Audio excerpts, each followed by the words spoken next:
Welcome to Raptor Tank Strategic Implementation Overview. Hi, I'm Joanne Frazier. I'm a business and marketing professor at Montgomery College, and I've been here since 2002. Prior to that time, I was a marketing consultant working with clients just like yourselves to launch new products and services. I've been advising Raptor Tank participants since the program started a few years ago.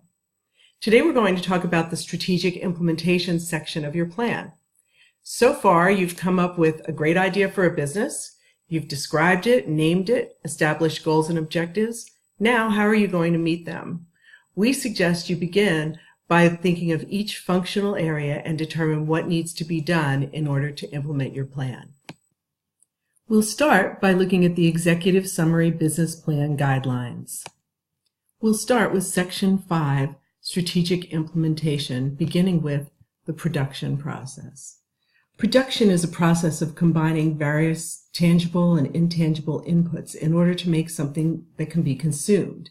It's the act of actually creating output, a good or a service which provides value or some kind of a benefit to the consumer. In this section, you'll describe what is needed to produce your product or service. Let's look at the Kuru plan as an example. They begin by addressing who will code the app, how their assumptions will be reviewed and tested, and their sources for input. You can also provide a timeline for the development and delivery of your product or service. If your product already exists, this section is used to describe how it will continue to be produced. Now we'll look at the resource needs of your plan. We'll talk about the human, financial, and physical resources you'll need to implement your plan. I'm sure you've given a good deal of thought to the human resources you'll need to launch your business. What skills will be needed? How will you find and acquire this individual or individuals? In Kuru's example, they describe the founders of the company and the skills they bring to the table. This is also where you would describe skills you might need in the future, including contractors such as accountants and attorneys. Again, it would be helpful to provide a timeline for when you anticipate these needs. When thinking about the financial resources you will need to implement your plan, you should consider everything from the cost to hire individuals who might work for you, to the materials and equipment needed to produce the product, and even marketing expenses. In our example from Kuru, they are more general about this information, describing fees and other resources needed.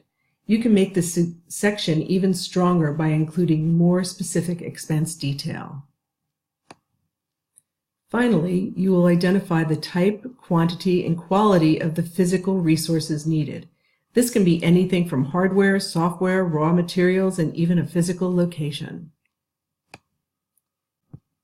In Section C, Sourcing or Procurement Strategies, think about purchases you'll need to make. On what factors will you base buying decisions or the selection of suppliers? How will you consider quality or convenience compared to price, service, etc.? How will you find your suppliers, and what factors will you consider here? Kuru did a great job here. They discussed the importance of thinking of each purchase as an investment and focus on quality as well as price. Finally, in Section D, you will describe your marketing implementation strategy. Here you will discuss your market, your pricing strategy, and how you intend to reach your market through your sales plan. This would also include advertising and promotional activities. Kuru does a good job of identifying their market and describing their sales process. I think you'll find this section to be quite helpful. Now that we've walked through the strategic implementation section of your business plan, you're ready to begin taking action to make your business a reality. Thanks for checking out another of our Raptor Tank training videos. Feel free to email me at joanne.frazier@montgomerycollege.edu if you'd like to set up a time to talk about your plan more specifically. Good luck. It's been fun meeting with you.